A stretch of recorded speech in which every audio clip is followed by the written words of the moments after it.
ಧನ್ಯವಾದ.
चलो हाँ जियो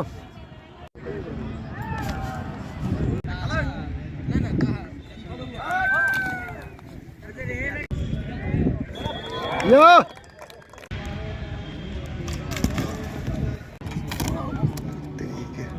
को प्रवेश करी महाप्रभुଙ୍କର दर्शन प्राप्त करिवे।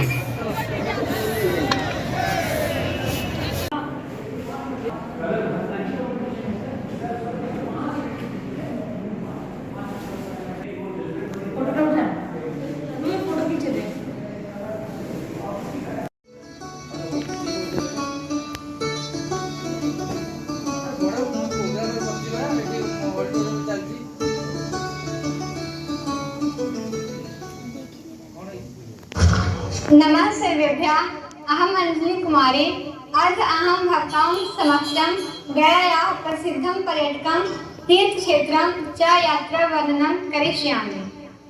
गयाधाम बिहार राज्ये अवस्थितः अति पवित्रः तीर्थक्षेत्रम्। यत् धार्मिकं पौराणिकं च महत्त्वं विद्यमानम् अस्ति। अस्मिन् स्थाने विश्वस्य विविधेषु प्रदेशेषु स्थिताः तीर्थयात्रिकाः दर्शनाय आगच्छन्ति। प्रथमं विष्णुपदमन्दिरं यत् प्रमुखं धार्मिकं केन्द्रम् अस्ति। एतत् मन्दिरं भगवतः विष्णुपादचिह्नं धारयति, यः गयासुरनामकस्य राक्षसस्य वधानन्तरं पूज्यते। मन्दिरस्य स्थापत्यकला मौर्यकालीनं कलासौन्दर्यं प्रकटयति। एतत् मन्दिरं भगवतः फाल्गुनदाः तटे स्थितं या निरञ्जना इत्यपि विख्याता। पुरा गयासुरः नाम राक्षसः उग्रं तपः कृत्वा वरं याचितवान्, यत् यः कश्चित् तम् अस्पृशति सः मोक्षं प्राप्नुयात्।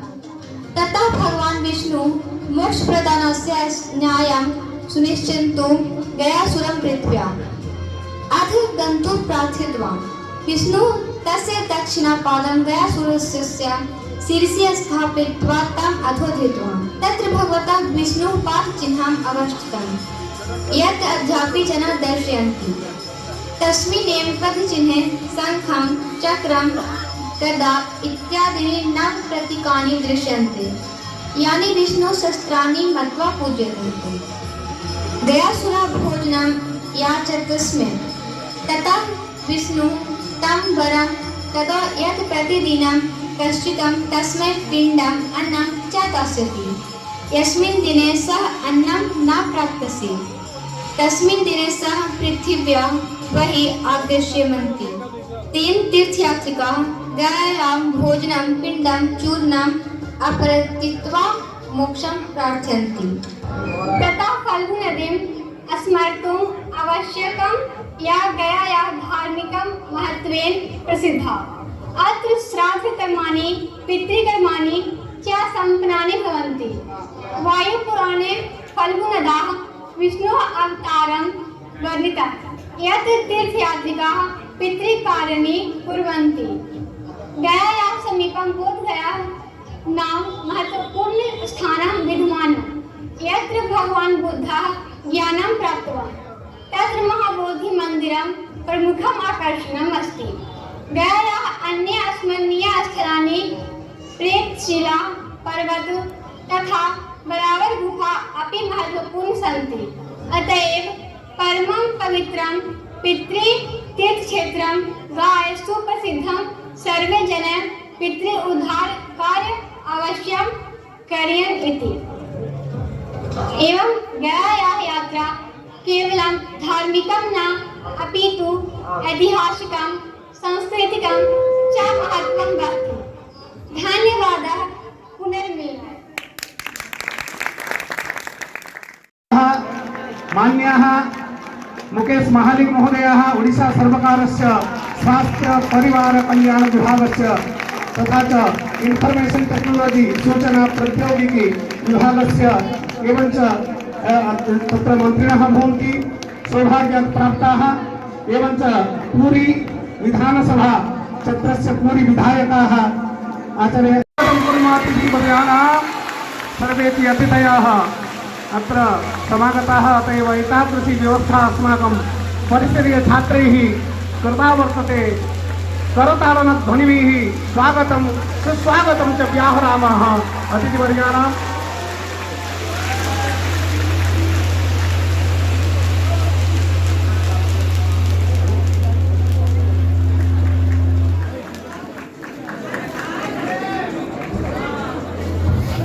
संप्रति टीवी के आगे बैठ जाते हैं जब उनका कभी कुछ डिस्कशन होता है, क्योंकि उनका फैन हम सभी हैं, इसलिए बोलने का अवसर उन्हीं को होगा।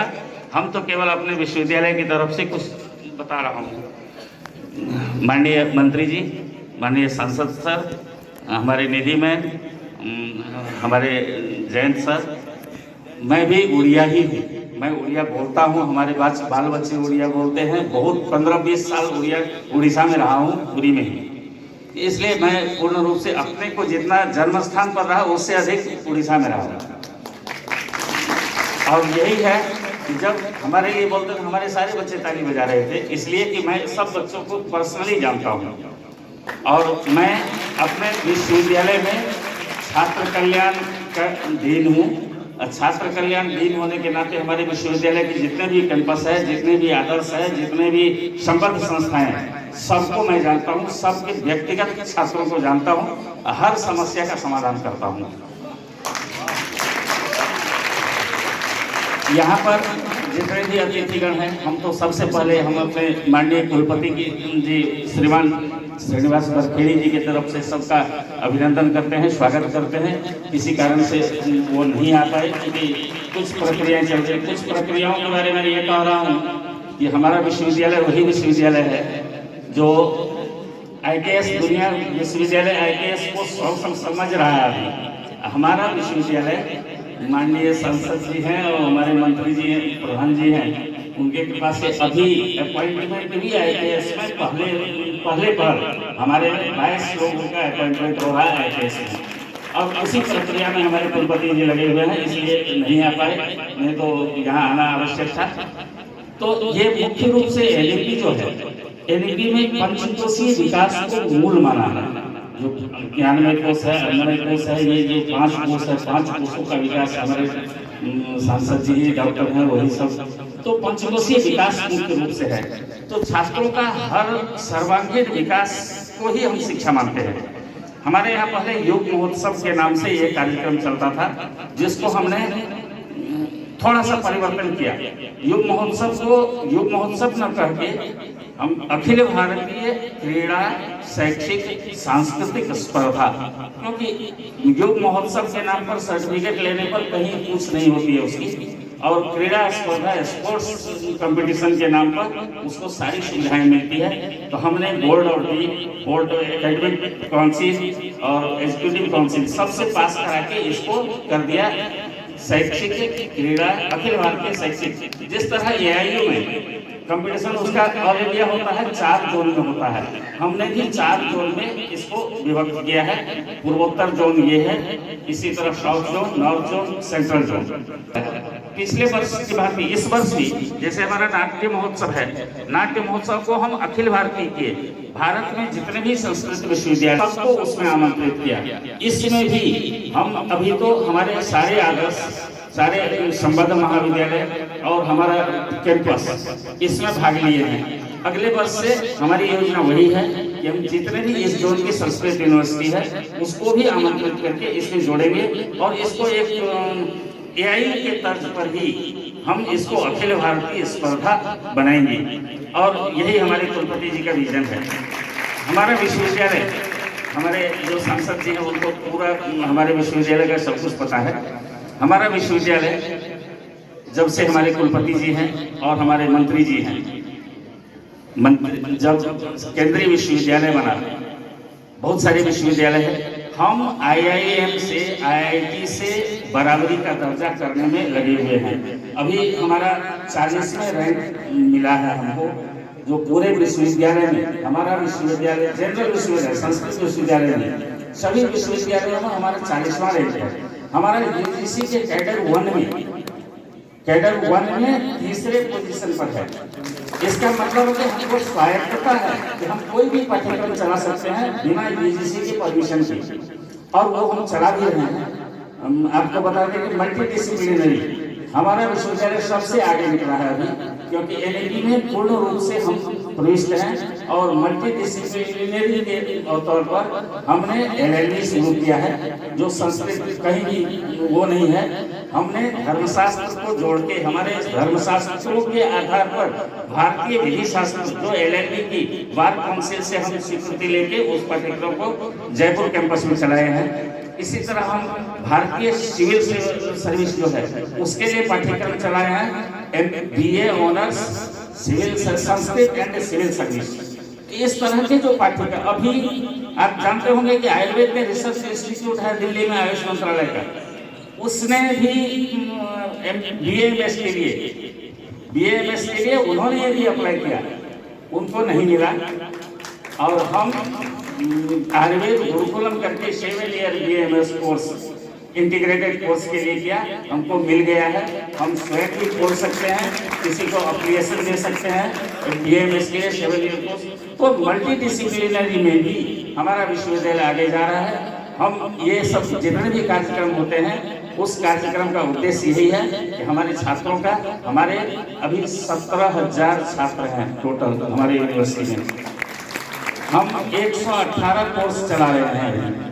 हमारे यहाँ 26 आदर्श महाविद्यालय हैं। हमारे यहाँ 12 कैंपस है, जिस तरह हम सदाशिव कैंपस है ऐसे 11 और कैंपस है हमारे पूरे देश में। हम 186 ऐसे एफिलिएटेड कॉलेज हैं जिनकी परीक्षा हम अपने यहाँ से लेते हैं, उसको संबद्धता दिए हुए हैं और उसको एडमिशन सारी प्रक्रिया हम करते हैं। तो इस तरह से एक विश्व में अगर आज कहें संस्कृत मतलब CSU यही है, और हमारे छात्र हमारे अध्यापक सब गर्वान्वित होते हैं कि हम CSU के छात्र हैं। हम करते हैं गर्व से कि हम CSU के में कार्यरत हैं, CSU के हैं, और हमारे कुलपति श्रीनिवास बरखेड़ी जी हैं। मैं इतना ही धन्यवाद करके सबको धन्यवाद देता हूं, और सबको बहुत समय नहीं लेना, हमको सुनना मुख्य है। धन्यवाद। अतिथिगण तथा इस सभा मंडप में उपस्थित न केवल संस्कृत विषय के पुरोधा बल्कि पूरे विश्व भर में संस्कृत की ध्वज पताका, उसके साथ ही साथ भारतीय ज्ञान परंपरा की पताका को पूरे संसार में लहराने के लिए अपने कंधे पर उसका जिम्मा लेकर के आगे बढ़ने वाले आप समस्त विद्यार्थियों और प्राध्यापकों को मेरा प्रणाम है। आप सभी को मेरा नमस्कार है। जब यहाँ पर खड़े होकर के झा सर बोल रहे थे तो उन्होंने कहा कि हमें अपने केंद्रीय विश्वविद्यालय को IIT और IIM जैसा बनाना है। मैं सर आपसे निवेदन करना चाहूंगी बहुत सम्मान के साथ में कि इस केंद्रीय संस्कृत विश्वविद्यालय को IIT और IIM की बराबरी करने की आवश्यकता नहीं है, ये स्वयं में ही आगे है और कहीं आगे जाने की।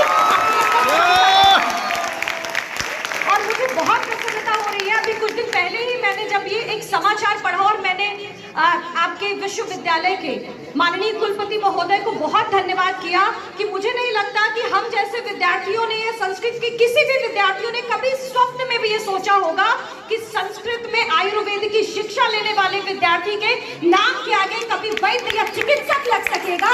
यदि ये 7.5 वर्षों के कोर्स के माध्यम से संपन्न करवाने का कार्य किसी ने किया है तो केंद्रीय संस्कृत विश्वविद्यालय ने किया है।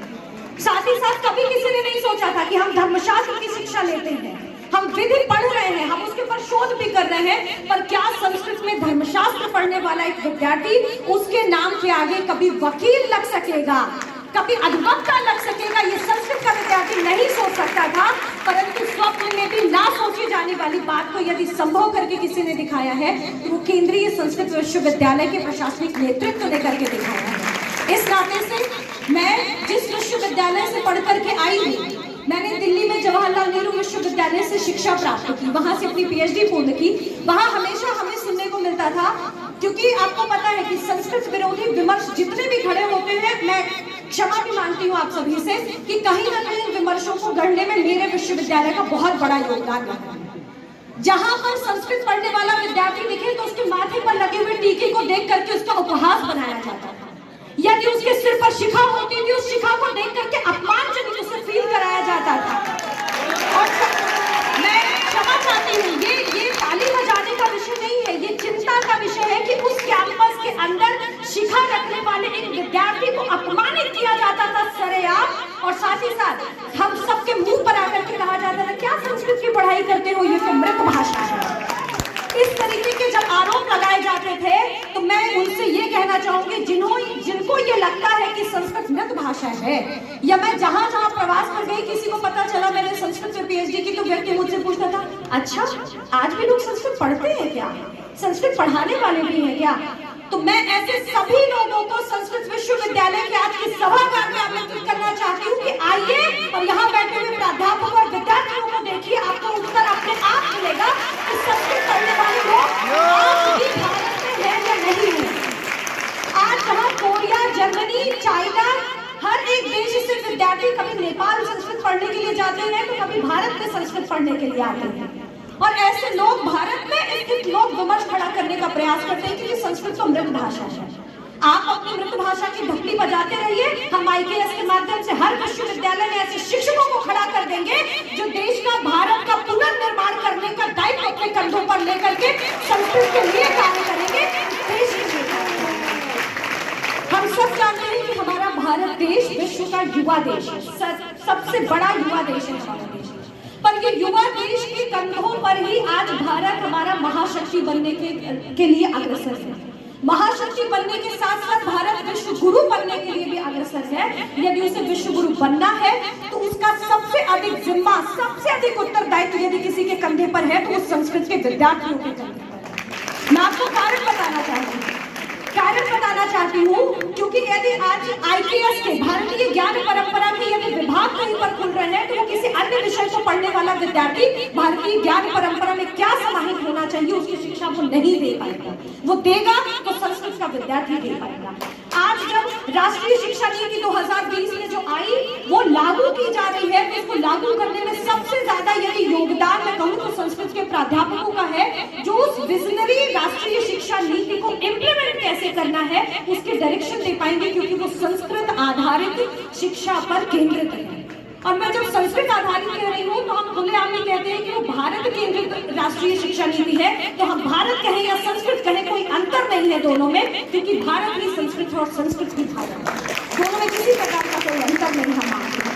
हम देखते हैं कि समाज में एक विमर्श खड़ा किया जाता है कि यहाँ पे तो कुछ लोग ऐसे हैं जो मूल निवासी और कुछ आर्य हैं जो भारत में बाहर से आए हैं, तो उस मूल निवासी इस जो एक कल्पनीय जो विमर्श खड़ा किया गया उसको यदि धराशायी करने का काम, उसका उत्तर देने का काम यदि कोई करेगा तो संस्कृत साहित्य से बिंदु निकाल करके उसका जवाब देने का काम संस्कृत के विद्यार्थी को करना पड़ेगा।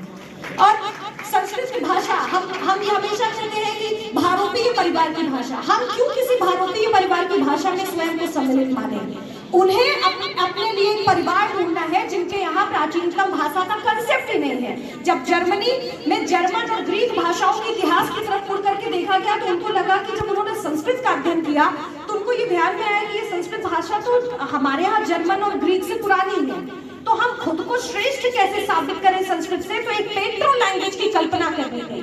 और पेट्रो लैंग्वेज की और ये जो पेट्रो लैंग्वेज है ये कल्पना के आधार पर उन्होंने गढ़ा, और कल्पना के आधार पर गढ़ करके कहा कि हम जो जर्मन और ग्रीक भाषा है ये तो किसी पेट्रो लैंग्वेज से है, यानी कि संस्कृत के समान प्राचीन भाषा हम हैं। परंतु यदि वो संस्कृत के आगे आकर के खड़े हो तो कहीं वो टिकते नहीं है, ये भी हम सभी को पता है। इसका उत्तर किसको देना है? तो इसका उत्तर संस्कृत के विद्यार्थी को देना पड़ेगा। हम भारतीय बहुत सहृदय है, बहुत स्वभाव से कोमल व्यक्ति है। जब जर्मनी से अरस्तु, जब मैक्स मूलर यहाँ आता भी नहीं है, बिना आए भारत के बारे में लिख करके चला जाता है, तो हम इतने कोमल हृदय वाले लोग हैं कि हमने मैक्स मूलर को भी मोक्ष मूलर की संज्ञा दे दी। पर उस मैक्स मूलर ने ही अपनी पत्नी और अपने पिता और माता को लिखे हुए पत्रों में ये कहा कि उसने संस्कृत के वेदों का या उपनिषदों का अनुवाद क्यों किया। उसने ये कहा कि ताकि भारतीय परंपरा को हिंदुओं के मन में वेदों के प्रति स्थापित विश्वास को कमजोर किया जा सके, इस कारण से अंग्रेजों ने मुझे ऋग्वेद का अनुवाद करने का जिम्मा दिया है। जो व्यक्ति भारत नहीं आता वो भारत के बारे में लेख लिख देता है, वो मनुस्मृति का अनुवाद कर देता है। और आज हमारे यहाँ बहुत से ऐसे लोग हैं जो ट्रांसलेटेड स्क्रिप्ट पढ़ लेंगे, ट्रांसलेट की हुई पुस्तकों को पढ़ लेंगे और फिर संस्कृत के ऊपर अनर्गल तरीके के आरोप लगाने लगते हैं। तो मैंने जिस तरीके से कहा कि कोविड के समय में हमने आयुर्वेद की जो चिकित्सा है उसके बारे में बहुत ज्यादा उसकी अहमियत को समझा, उसकी जो महत्ता थी उसको वो हमें समझ में आई। तो वो ज्ञान भी यदि कोई दे पाएगा तो संस्कृत का विद्यार्थी दे पाएगा। भारत का वन्य समाज, ग्राम और नगर, इसमें कोई भेद नहीं था। यदि ये कोई बता पाएगा तो संस्कृत के टेक्स्ट से निकाल करके ये संस्कृत का विद्यार्थी ही ये बता पाएगा। यदि लोकतंत्र के बारे में बड़े बड़े देश हैं जो ये कहते हैं कि भारत को हमने लोकतांत्रिक देश बनाया, तो उनको अभिज्ञान शाकुंतलम की अविश्रमो अयम लोकतंत्राधिकारा, वो पंचम अंक का वो दुष्यंत के द्वारा कहा गया वाक्य उन्हें बताना पड़ेगा। अर्थशास्त्र में जो गणराज्यों की बात की गई है वो अपने रिसर्च पेपर लिख करके अपनी पीएचडी थीसिस में वो हमें दिखाना पड़ेगा और उनके मुंह पर मारना पड़ेगा कि आप जिन अनर्गल तथ्यों की बात कर रहे हैं वो गलत है, ये सच है। आप गलत तरीके का विमर्श और गलत तरीके की बातें भारत के ऊपर थोपने का प्रयास कर रहे हैं। इस नाते से मैंने वाक्य शुरू में कहा था, आरंभ में कहा, उसी वाक्य को पुनः दोहराना चाहती हूँ कि जितना उत्तरदायित्व संस्कृत के एक विद्यार्थी पर है उतना उत्तरदायित्व अन्य किसी पर आज के समय में नहीं है। और मैं आपसे बार बार निवेदन करना चाहूंगी कि हम सभी रिसर्च करने जाते हैं। रिसर्च करने के लिए जो भी विद्यार्थी उद्यत हैं, जिन्हें पोस्ट ग्रेजुएशन के बाद, एमए के बाद पीएचडी में एडमिशन लेना है, आपसे मेरा निवेदन है कि पारंपरिक विषयों पर आप अवश्य शोध करिए, आप उन पर शोध पत्र भी लिखें, परंतु जिन विषयों को लेकर के संस्कृत और समस्त भारतीय परंपराओं पर आरोप लगाए जाते हैं, उन समस्त आरोपों को तोड़ते हुए संस्कृत में ऐसे छिपे हुए रहस्यों को उद्घाटित करने के निमित्त से अपने शोध का शीर्षक चुनिए और उसको आधार बना करके अपनी पीएचडी करिए। ये मेरा आप सभी से निवेदन है। भाषाओं के आधार पर विभेद खड़े किए जाते हैं, भाषाओं के आधार पर लड़ाइयां लगवाई जाती हैं, परंतु संस्कृत में बोले जाने वाला वही श्लोक तमिलनाडु में भी वही बोला जाता है, उड़ीसा में भी वही बोला जाता है और उत्तर प्रदेश में भी वही बोला जाता है। उसमें किसी प्रकार का कोई भेद नहीं होता। इस कारण से भेद को दरकिनार करते हुए किस प्रकार से एकात्मता और समरसता स्थापित हो सकती है, उस एक लक्ष्य को लेकर के हम सभी को आगे बढ़ना है। ऐसे अनुद्घाटित जितने भी अभी तक तथ्य हैं उनको उद्घाटित करने का प्रयास करना है। और स्वामी विवेकानंद जी का एक वाक्य है, उस वाक्य को बोलते हुए मैं अपनी वाणी को विराम दूंगी। स्वामी विवेकानंद जी ने कहा था कि मैं भविष्य में नहीं देखता हूँ, लेकिन एक दृश्य में अपने मनोचक्षुओं के समक्ष प्रत्यक्ष देख रहा हूँ कि हमारी यह प्राचीन भारत माता अपनी युगों पुरानी निद्रा से जागृत हो रही है। तो उठो और उसे उसके सिंहासन पर पुनः स्थापित कराओ। और मुझे ऐसा लगता है कि 2047 में जब हम अपने भारत की स्वाधीनता के 100 वर्ष पूर्ण करेंगे तो हमारी भारत माता विश्व गुरु के उस सिंहासन पर पुनः आरूढ़ होनी चाहिए। इसका जिम्मा हमें लेना पड़ेगा। और स्वामी विवेकानंद जी ने कहा कि हमें संस्कृत और अंग्रेजी दोनों ही विषयों का ज्ञान होना चाहिए। उसका उन्होंने तथ्य दिया, अंग्रेजी विषय का ज्ञान इसलिए होना चाहिए ताकि हम पाश्चात्य जगत में होने वाले शोध को जान सकें, और संस्कृत विषय का ज्ञान इसलिए होना चाहिए ताकि भारत की प्राचीनतम परंपरा को हम समझ सकें।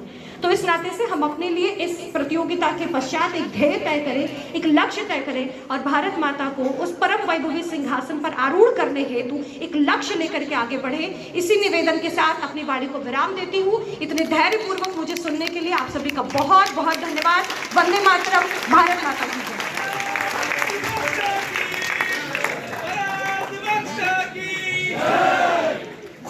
धन्यवादाः निधि त्रिपाठी महोदयः। इमे आचार्याः भवन्ति संस्कृते अपि एतेषां गभीर ज्ञानं वर्तते, वयं सर्वेपि जानीमः। यदि एते तान् डॉक्टर संबित पात्र महोदयानां निवेदयामि, अत्र आगत्य स्वीय आशीर्वचोभिः अस्मान् किञ्चित् दिग्दर्शयन्तु, उपदिशन्तु।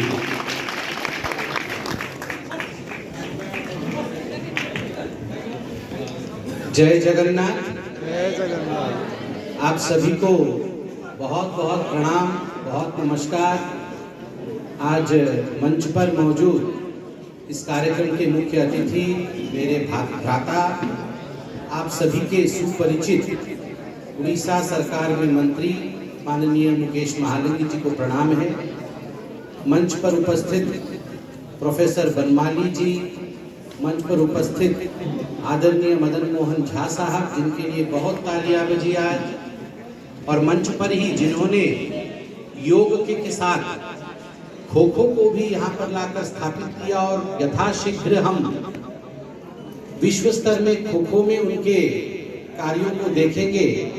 वैसे आदरणीय महेंद्र त्यागी जी, मंच पर हम सबकी बहन, जिन्होंने अपनी ओजस्वी वाणी से हम सब में ओज भर दिया, एक नया विश्वास भर दिया। वैसे आदरणीय निधि जी और मंच के सम्मुख जो बहुत गुणी विद्यार्थी, अध्यापक, प्राध्यापक और आचार्य हैं, मैं सभी को नमन करता हूँ। भाषा का अपना एक बहुत बड़ा महत्व होता है। भाषा की अपनी एक परिधि भी होती है। जैसे एक व्यक्ति की परिधि होती है जिसको अंग्रेजी में हम ऑरा कहते हैं।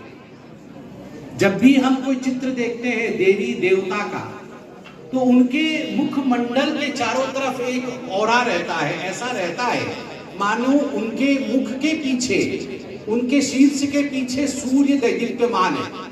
उसका अर्थ ये नहीं होता है कि भगवान कृष्ण के पीछे या भगवान राम के पीछे सूर्य लगे हुए हैं। उसका तात्पर्य होता है, उसका अर्थ होता है ये इतने ज्ञानी, इतने कुशल, इतने नेक, इतने विराट व्यक्तित्व है कि उनका जो आभा मंडल है, उनका जो क्षेत्र है, लोगों को प्रभावित करने का वो असीम है, वो अनंत है, वो सूर्य समान दैदीप्यमान है और प्रकाशित है। इसको अंग्रेजी में ऑरा कहा जाता है। ठीक उसी प्रकार जैसे व्यक्ति का ऑरा होता है, आभा मंडल होता है, हर स्थूल जीव, सजीव, निर्जीव, हर विषय का आभा मंडल होता है। भाषा की भी अपनी एक आभा मंडल होता है जिसको वाइब्रेशन कहा जाता है।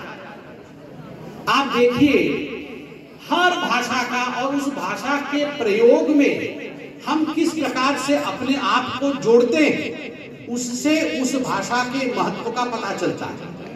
यदि हम सुबह से शाम तक किसी भी भाषा में बात करें और अच्छा बोले, तो आप देखिएगा आपके आसपास अच्छा ही होगा। अगर हम सुबह से शाम तक चाहे एक अच्छे भाषा का प्रयोग करें मगर उसमें अनर्गल बोले, उसमें केवल दूसरों के लिए उपहास करे, दूसरों के लिए गालियों का प्रयोग करे, तो आप देखिएगा आपके चारों तरफ अगर फूल भी खिले हुए हैं तो वो भी मुरझाना शुरू कर देंगे। अगर पशु पक्षी भी हैं जिनको भाषा शायद समझ में नहीं आती है, वो भी आपको दुखी दुखी नजर आएंगे। इसलिए भाषा का अपना एक चैतन्य शक्ति है और इस भाषा के वाइब्रेशन में, भाषा का जो आभा मंडल होता है, पूरे विश्व में, समग्र ब्रह्मांड में यदि ऐसी कोई भाषा है जिसका सर्वोत्तम आभा मंडल है, उस भाषा का नाम देव भाषा संस्कृत है। तभी उसे देव भाषा कहा गया है। देव भाषा का अर्थ ये नहीं है कि हमसे पहले कोई देवता रहते थे, उसका अर्थ ये नहीं है कि हमसे पहले कोई और प्रजाति रहती थी या धरती और आसमान के बीच में बादलों में वीणा पकड़ करके, तानपुरा पकड़ करके देवता लोग भाषा संस्कृत में वार्तालाप करते थे। उसका अर्थ ये कदाचित नहीं है। उसका अर्थ है जो लोग ज्ञानी हैं, जो गुणी हैं, जो ध्यानी हैं, वो संस्कृत में वार्तालाप करते हैं, वो संस्कृत का प्रयोग करते हैं। उस भाषा में सर्वाधिक शक्ति है समझाने की। किसी भी विषय को समझाना है तो यदि समझाने की सर्वाधिक शक्ति पूरे ब्रह्मांड में किसी भाषा में है तो वो संस्कृत में है। इसीलिए आज 21वीं शताब्दी में भी, 21st सेंचुरी में भी आपको पता ही होगा, कंप्यूटर जो कि अभी का आविष्कार है, 21वीं शताब्दी का आविष्कार कंप्यूटर है। कंप्यूटर के लिए सबसे सुगम भाषा, जिस भाषा को वो तत्क्षणात समझ लेती है और उसका प्रयोग करने में कंप्यूटर को सबसे आसान होता है, वह है संस्कृत। संस्कृत भाषा कंप्यूटर के लिए सबसे वैज्ञानिक भाषा है। संस्कृत भाषा का प्रयोग कंप्यूटर सबसे उचित तरीके से और सहज तरीके से कर सकती है। अंग्रेजी से भी सहज भाषा कंप्यूटर के लिए संस्कृत है। उसका अर्थ है कि सब कुछ समझाने की क्षमता, सब कुछ बुझाने की क्षमता, सब कुछ जानने की क्षमता इसी भाषा संस्कृत में है। इसलिए जो लोग संस्कृत का अधिक प्रयोग करते हैं वही देवता हैं, कोई अन्य प्रजाति देवता नहीं। आप ही देवता हैं यदि आप संस्कृत का प्रयोग करते हैं, उचित स्वर में करते हैं, उचित तरीके से करते हैं और मानवता को आगे बढ़ाने के लिए, धर्म के स्थापना के लिए करते हैं, तो आप ही देवता हैं। ऐसा कोई ज्ञान नहीं जो भारतवर्ष में संस्कृत के अंदर निहित नहीं है। कोई, किसी ने कहा कि न्यूटन लेटे हुए थे और वैज्ञानिक न्यूटन लेटे हुए उन्होंने देखा कि सेव नीचे गिर रहा है। मन में आया ये सेव नीचे क्यों गिर रहा है, ये सेव ऊपर क्यों नहीं गया? तो उनके मन में आया ग्रेविटी, यह जो शक्ति है जो ऊपर से नीचे की तरफ खींच रही है, इसको अंग्रेजी में उन्होंने ग्रेविटी कहा। और आज समग्र संसार में सभी पाठ्य पुस्तिकाओं में पढ़ाया जाता है कि हु डिस्कवर्ड ग्रेविटी, और हम सब बोलते हैं sir Isaac Newton discovered gravity. गलत, बहुत गलत है। गुरुत्वाकर्षण, गुरु मतलब जो भी बड़ा होगा, गुरु का अर्थ है जो भी बड़ा होगा। गुरुत्वाकर्षण जो बड़ा होगा वो अपने तरफ आकर्षित करेगा। सूर्य धरती से बड़ा है, सूर्य धरती से बड़ा है, इसलिए सूर्य धरती को अपनी तरफ आकर्षित करेगा। धरती चंद्र से बड़ा है, इसलिए स्वाभाविक रूप से धरती चंद्रमा को आकर्षित करेगा। जो भी बड़ा होगा वो छोटे को आकर्षित करेगा, इसीलिए उसका नाम गुरुत्वाकर्षण है। और गुरुत्वाकर्षण के विषय में हमारे वेदों में बहुत स्पष्ट रूप से लिखा गया है, अनादिकाल से लिखा हुआ है। बड़े स्पष्ट रूप से ऋग्वेद ने कहा है कि सूर्य अपने ग्रहों के साथ ठीक उसी प्रकार का व्यवहार करती है और उनको स्थायी रख के, स्टेबल रख के अपने चारों तरफ उसी प्रकार घुमाती है जैसे कि एक रिंग मास्टर, जैसे कि एक घुड़सवार जो अपने काम में निपुण है और अपने चारों तरफ घोड़ों के लगाम को पकड़ करके घोड़ों को घुमाता है। सूर्य वह व्यक्ति है जो लगाम पकड़ता है घोड़ों का, और घोड़े सूर्य की बात मान करके सूर्य की चारों तरफ गोल गोल गोल गोल घूमते हैं। ये ऋग्वेद में कहा गया है, यह ऋग्वेद में कहा गया है। 5000 से भी अधिक वर्ष पूर्व ऋग्वेद में यह स्थापित किया गया है कि सूर्य की चारों तरफ सारे जो नवग्रह हैं, और नवग्रह कोई आज का विषय नहीं है, नवग्रह की पूजा तो न जाने कब से हो रही है। तो 9 प्लैनेट्स, ये जो 9 प्लैनेट्स की थ्योरी है, इसका जन्म संस्कृत भाषा में और हमारे देवताओं ने, हमारे वेद ने अनादि काल से किया हुआ है। कोई अंग्रेज ने और किसी अंग्रेजी भाषा ने इसे नहीं सीखा। अभी मैं सुन रहा था नासदीय सूत्र के विषय में ये बताया जा रहा है कि किस प्रकार से बिग बैंग थ्योरी और नासदीय सूत्र, कि नासदीय सूत्र में बड़े स्पष्ट रूप से नासदीय सूत्र में बताया गया है कि जब कुछ भी नहीं था तब क्या था, जब जल नहीं था, थल नहीं था, नभ नहीं था, तब क्या था, और जब वह भी नहीं था तो उससे पहले क्या था। ना इति ना इति ना इति ना इति, ये भी नहीं, ये भी नहीं, ये भी नहीं, ये भी नहीं। तो ये नासदीय सूक्त जो बिग बैंग थ्योरी की तरफ दिखाता है, ठीक उसी प्रकार पुरुष सूक्त भी दिखाता है कि ये ब्रह्मांड किस प्रकार से निर्माण में आया।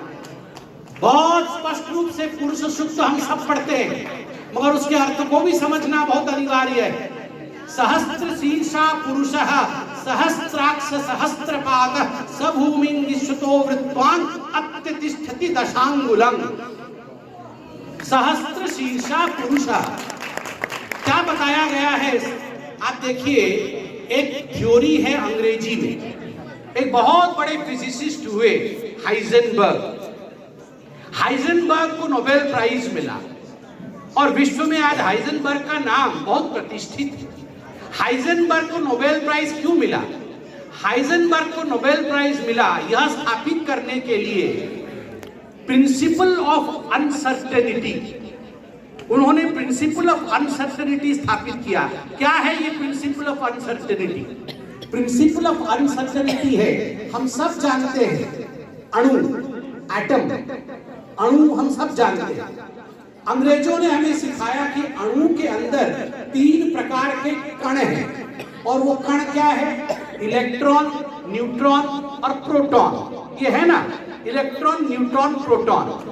तो यह जो हाइजेनबर्ग है, ये हाइजेनबर्ग ने एक शोध किया, एक एक्सपेरिमेंट किया। उसने इलेक्ट्रॉन्स को हवा में छोड़ा। जब खाली स्पेस में इलेक्ट्रॉन को छोड़ा तो 2 तरह की रिएक्शन हुई। एक, जब लोग इलेक्ट्रॉन को ऑब्जर्व कर रहे थे, अर्थात देख रहे थे, तो इलेक्ट्रॉन्स ने अच्छे बच्चों की तरह बिहेव किया और इलेक्ट्रॉन 2 लाइन में बट गए और उन्होंने 2 लाइन में गति किया। और आगे जब एक छेद बनाया गया, एक छिद्र बनाई गई, तो इलेक्ट्रॉन धीरे धीरे 2 लाइन में जाके उस छिद्र से अंदर घुसे।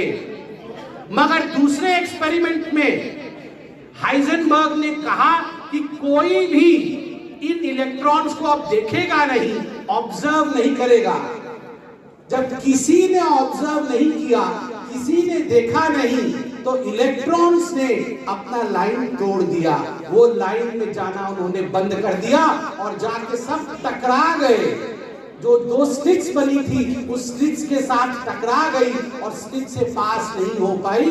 तो आप देखिए, इलेक्ट्रॉन सबसे छोटा कण, इस सृष्टि का सबसे छोटा कण इलेक्ट्रॉन, उसमें भी कॉन्शियसनेस है, उसमें भी समझ है।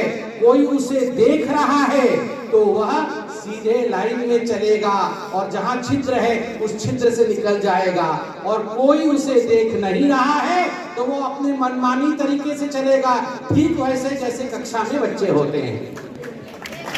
अगर देखा जा रहा है तो सब लाइन से चलेंगे, नहीं देखा जा रहा है तो अपने मन से चलेंगे। This is called as Heisenberg principle of uncertainty. मगर वेदों में पुरुष सूक्त के माध्यम से अनादिकाल पहले हाइजेनबर्ग प्रिंसिपल ऑफ अनसर्टेनिटी को रख दिया। सहस्त्र शीर्षा पुरुषः सहस्त्राक्ष सहस्त्रपाद विद्यमान है। सहस्त्र शीर्षा पुरुषः, महाप्रभु जगन्नाथ सहस्त्र शीर्षा पुरुष, उनके सहस्त्र, ये ऐसा ब्रह्मांड है जिसमें सहस्त्र शीर्ष है। हम सब जितने लोग हैं, हम सब का एक एक सर। सहस्त्र, सहस्त्र का अर्थ केवल 1000 नहीं, सहस्त्र का अर्थ यहाँ पर अनंत से है। अनंत शीर्ष, सहस्त्र शीर्षा पुरुषः सहस्त्राक्ष। सहस्त्र मतलब 1000 आंखें नहीं, सहस्त्र मतलब अनंत आंखें, अनंत मस्तिष्क, अनंत आंखें। सहस्त्र पाद पुरुषः, सहस्त्र हाथ पांव जिसके हो, सहस्त्र पाद पुरुषः, चर जो हो। इस प्रकार से सहस्त्र आंखें ऑब्जर्व कर रही है, देख रही है, निरीक्षण परीक्षण कर रही है इस ब्रह्मांड का। और इस कारण से, इस कॉन्शियसनेस, इस चित्त शक्ति के होने के कारण से यह पूरा ब्रह्मांड एक पर्टिकुलर वे से बिहेव कर रहा है। ब्रह्मांड का अस्तित्व इसलिए है क्योंकि ये सहस्त्र कॉन्शियसनेस, ये चित्त है, इसलिए ब्रह्मांड का अस्तित्व है। यदि चित्त नहीं होगा, कोई ऑब्जर्व करने वाला नहीं होगा, तो ब्रह्मांड नहीं होगा। यही कहा गया। और अंत में कहते हैं अत्यतिष्ठति दशांगुलम। ये जो कॉन्शियसनेस है, ये जो चित्त है, ब्रह्मांड यदि इतनी बड़ी है तो इस चित्त को ब्रह्मांड से बड़ा ही होना पड़ेगा, क्योंकि उसे हमेशा ऑब्जर्व करना है, उसे हमेशा ऑब्जर्व करना है। इस ब्रह्मांड के अस्तित्व के लिए चित्त को ऑब्जर्व करना है तो अत्यतिष्ठति अंगुलम, हमेशा कॉन्शियसनेस को ब्रह्मांड से बड़ा होना पड़ेगा, भले ही 10 उंगली ही बड़ा क्यों ना होना पड़े, दशांगुलम, 10 उंगली ही बड़ा क्यों ना होना पड़े, मगर बड़ा होना ही पड़ेगा। तभी वो ऑब्जर्व कर पाएगी, और ऑब्जर्व करेगी तभी जाके ब्रह्मांड का अस्तित्व रहेगा। ये वेदों ने सैकड़ों वर्ष पूर्व कहा था। यही पुरुष सूक्त है, ये विज्ञान है भारतवर्ष, ये ज्ञान है भारतवर्ष। और आप में से मुझे लगता है हर किसी ने योग वशिष्ठ पढ़ा होगा। मुझे तो कई बार लगता है वेदों से भी उच्च पद यदि किसी का है तो योग वशिष्ठ का ही है। योग वशिष्ठ में लीला और सरस्वती की कहानी किसने पढ़ी है, जरा हाथ ऊपर करके बताएं। अगर नहीं पढ़ी है तो आज शाम को यहां से जाने के पश्चात योग वशिष्ठ में लीला और सरस्वती की कहानी जरूर पढ़ें। उसमें टाइम के कॉन्सेप्ट को संस्कृत भाषा में जिस प्रकार से समझाया गया है, सरस्वती लीला से कहती है समय है ही नहीं। लीला एक बहुत बड़ी महारानी थी, लीला बहुत पतिव्रता थी। उन्होंने तपस्या की थी सरस्वती की कि मेरे पति की कभी मृत्यु ना हो। सरस्वती ने तथास्तु किया था, मगर पति की मृत्यु होती है। मगर मृत्यु होने के पश्चात जब रुद्ध होकर क्रुद्ध होकर लीला सरस्वती को याद करती है कि माँ तूने तो वरदान दिया था पति की मृत्यु नहीं होगी, तो कैसे मृत्यु हो गई। तब सरस्वती ने उन्हें अपने साथ लेकर दिखाया था कि देख तुम्हारा पति इस ब्रह्मांड में भी है, उस ब्रह्मांड में भी है, उस ब्रह्मांड में भी है। यहाँ राजा है, वहाँ रंक है, वहां पर अभी उसका जन्म होना बाकी है। मल्टीवर्स थ्योरी, ये एक ब्रह्मांड नहीं है, अनंत ब्रह्मांड है और समय का कोई अस्तित्व नहीं है। अभी 8 मिनट ही बीते हैं और 8 मिनट के अंदर यह सब कुछ घटित हुआ है। मृत्यु के 8 मिनट के अंदर एक साथ साइमल्टेनियसली ये सब चल रहा है। समय का कोई अस्तित्व नहीं है। यही थ्योरी ऑफ रिलेटिविटी आइंस्टाइन बाद में कहते हैं। सरस्वती मां ने वेदों में योग वशिष्ठ में तब कहा था। और अंत करता हूं, योग वशिष्ठ में ही राम और वशिष्ठ के उस संवाद में जब Ram was contemplating suicide, Ram आत्महत्या की सोच रहे थे कि मुझे ब्रह्मांड समझ में नहीं आ रहा है, मैं आत्महत्या कर लूंगा। तब वशिष्ठ ने उन्हें कहा था, हे राम आप प्रश्न पूछिए, सारे प्रश्नों का उत्तर मैं दूंगा और अंत में यदि आप संतुष्ट नहीं होंगे तो आप जीवन त्याग देना। तो उस समय राम ने ब्रह्मांड के विषय में सारे प्रश्न पूछे थे। एक प्रश्न राम ने पूछा था कि हे गुरुवर, हे वशिष्ठ, ये ब्रह्मांड कहां से आता है? ये सब संस्कृत में है। ये ब्रह्मांड कहां से आता है और ये ब्रह्मांड प्रलय के बाद कहां जाता है? सृष्टि से पहले कहां से आता है, कहां छुपा होता है और कहां से आ जाता है, और प्रलय के बाद ये कहां जाके छुप जाता है? तो गुरुवर ने कहा ये ब्रह्मांड वहीं से आता है जहां से एक बांझ महिला को, जहां से उसका बेटा आता है वहीं से आता है, और मृत्यु के पश्चात वहीं जाता है, प्रलय के पश्चात वहीं जाता है जहां बांझ महिला का बेटा मृत्यु के पश्चात जाता है। बांझ मतलब इनफर्टाइल, जिसका पुत्र ही नहीं है। तो राम हंसते हैं, बोलते हैं आप मुझे और उलझा रहे हैं। जब उसका बेटा ही नहीं है तो वो आएगा कहां और जाएगा कहां? तो गुरुवर बताते हैं, मैं समझाता हूं तुम्हें एक एक्सपेरिमेंट करके। तो उन्होंने एक डोर लिया, एक डोर लेके डोर के आगे एक रस्सी ली, रस्सी के आगे आग लगाई, आग बुझा दी तो छोटा सा आग सा रहा। उन्होंने घुमाया गोल गोल और राम को बोला, हे राम तुम्हें क्या दिखाई दे रहा है? तो राम ने कहा, मैं आग का एक गोला देख रहा हूं, मैं आग का एक गोला देख रहा हूं। वशिष्ठ ने उसे रोक लिया, रस्सी को वही थाम लिया, वही पकड़ लिया। बोला, राम अब क्या देख रहे हो, कहां गया वो आग का गोला? तो राम हंसे, बोले, अरे गुरुवर वो आग का गोला तो था ही नहीं, वो तो आप एक छोटे से आग को हिला रहे थे तो वो आग का गोला दिख रहा था, वो तो था ही नहीं, इसने गया कहां? तो वशिष्ठ ने बोला, ठीक इसी तरह ये जो छोटा सा आग दिख रहा है यही ब्रह्म है। जब ये स्पंदन करता है तो ये ब्रह्मांड दिखता है, होता नहीं है। और जब स्पंदन रुक जाता है तो जो ब्रह्म था वही ब्रह्म शेष रह जाता है। ना कुछ आता है ना कुछ जाता है, केवल भ्रम होता है। हे राम तुम भ्रम में हो और यही भ्रम ही ब्रह्मांड है। और इस भ्रम की जगत में संस्कृत ने जिस प्रकार से जगत मिथ्या ब्रह्म सत्य यह समझाया है, इसीलिए इसे देव भाषा कहते हैं। देव भाषा में भाग लेने के लिए आए आज सभी देवताओं को मैं पुनः प्रणाम करके अपने वाणी को विराम देता हूं। जय जगत। धन्यवादाः डॉक्टर संबित पात्र महोदयः। अत्यंतं सारगर्भितं तत्त्वम् अद्वैत वेदान्तस्य आचार्य शङ्करेण यद् प्रतिपादितं वर्तते उपनिषत्सु वर्तते यतो वायुमानि भूतानि जायन्ते येन जातानि जीवन्ति यद् प्रयन्ति विषं विशन्ति तद् पूर्ण कृष्णाचार्य आदर्श Sanskrit Mahavidyalaya Bihar and third prize goes to Barnali Das Kaliya चक्रम किशोर Adarsh Sanskrit Mahavidyalaya Purba Medinipur west Bengal.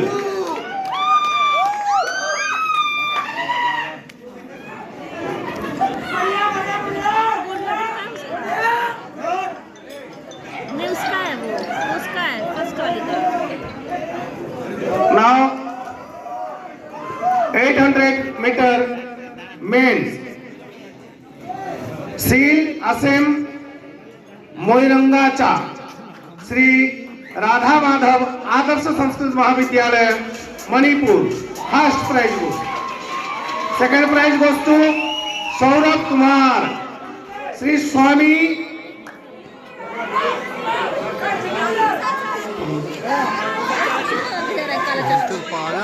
Second prize गोes to Saurabh Kumar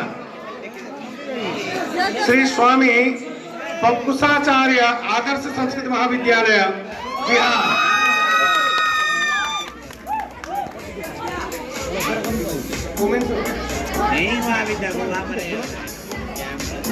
And third prize goes to Adityananda Central Sanskrit University Sri Sadasiva Campus Puri Odisha। In 800 meter round seal असेम मोइरंगाचा अरे जाओ ना रे चला जाओ। श्री राधा माधव आदर्श संस्कृत महाविद्यालय मणिपुर।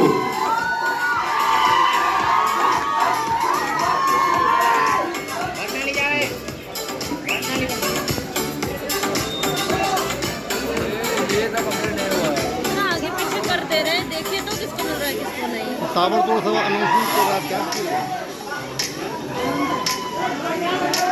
सेकंड प्राइज गोes to Saurabh Kumar.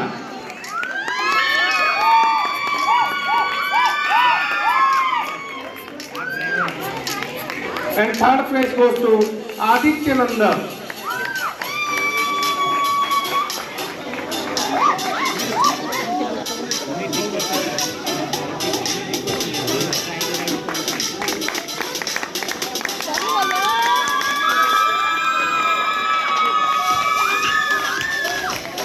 In 1500 meter long men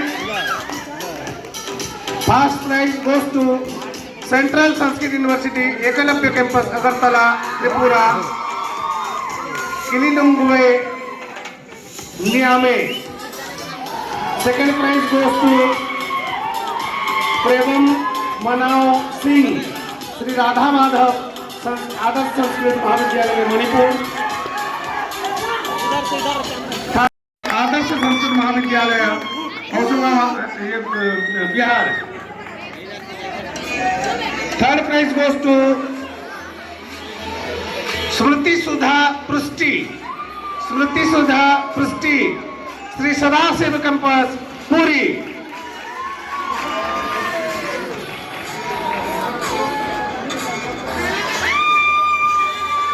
स्मृति सुधा पृष्टि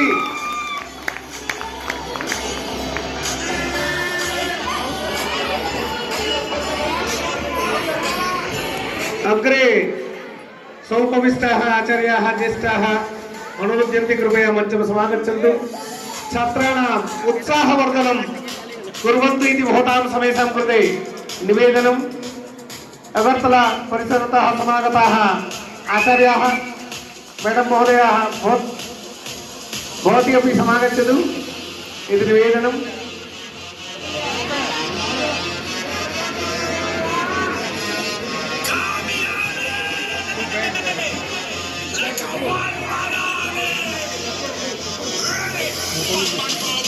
High jump men, first prize goes to Rabin Jamatia, Central Sanskrit University, Ekalabya Campus, Agartala. Second prize goes to सिंघोजन टंडनवा Singh Shri Radha Madhav Adarsh Sanskrit Mahavidyalaya Manipur. Second prize गोes to Manipur Adarsh Mahavidyalaya. Third prize गोes to Vijayan Sasmal Kaliachak Vikram Kishore Adarsh Sanskrit Mahavidyalaya Paschim Bang.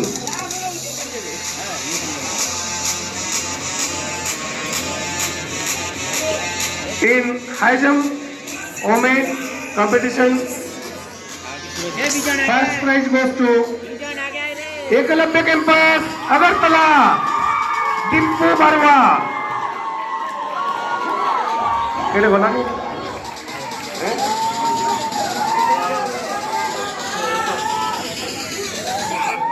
Second prize गोes to लतिया का मन्ना कलियाचक विक्रम किशोर आदर्श संस्कृत महाविद्यालय.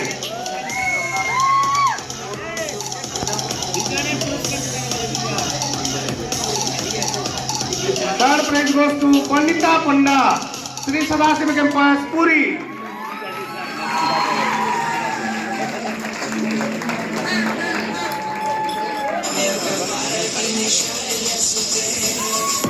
And discuss through main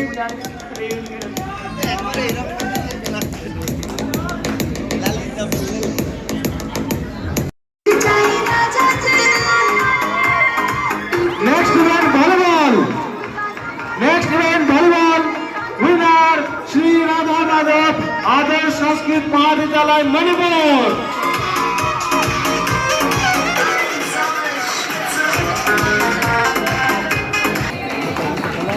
third prize Kajal Kumari Shri Swami Bhaskaracharya Adarsh Sanskrit Mahavidyalaya. The brand of Sadashiv.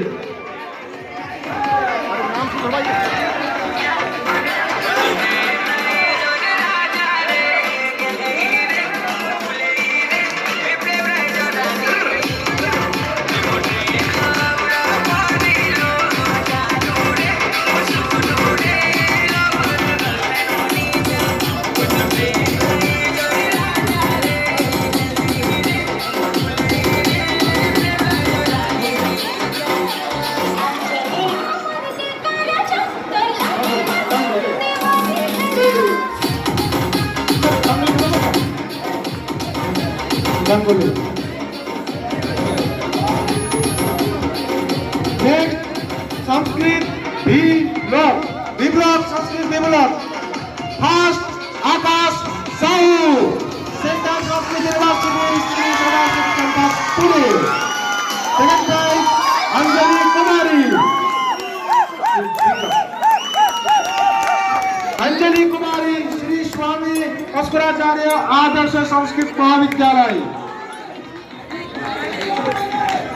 Third prize, Ritu Singh, Central Sanskrit University, Eklavya Campus, Agartala.